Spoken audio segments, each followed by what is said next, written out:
Hey y'all, welcome to another night of military financing. So, hopefully, you were watching the TSP at the beginning of March.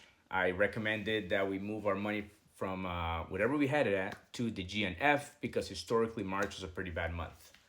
Well, I was right. So, if you were following and if you were listening, you saved some money.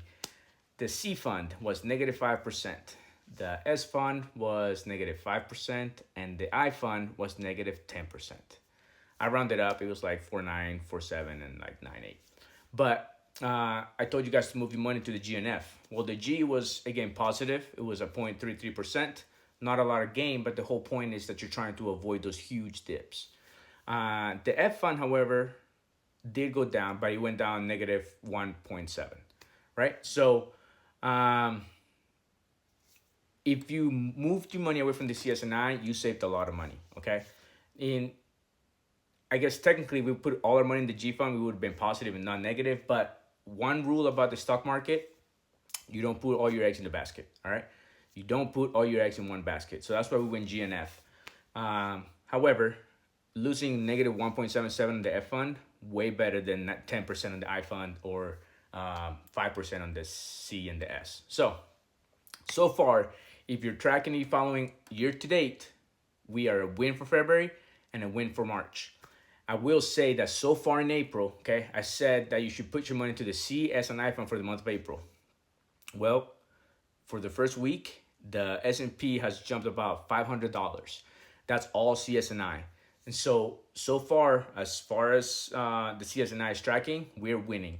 We need to finish strong, obviously. So hopefully the market stays consistent for the month of April.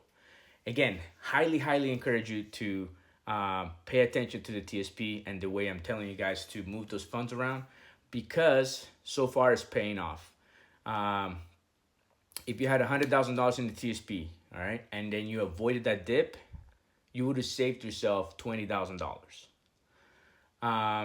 And yes, I get it. The market bounces up, but the whole point is to get away from those dips. You put it on the G fund. You don't lose negative 20%. You gain nothing. You gain 0.3%. But come April, if the CSNI hit as well, we should go right back up to another 20%. So I'm telling you, you got to like, you got to follow, and you got to share because your buddies, everybody that's out there right now that is just putting money in the TSP without managing it is leaving money on the table. Okay. If you have any questions on how to do this, again, just comment, let me know. I will gladly show you how to move your money around the TSP.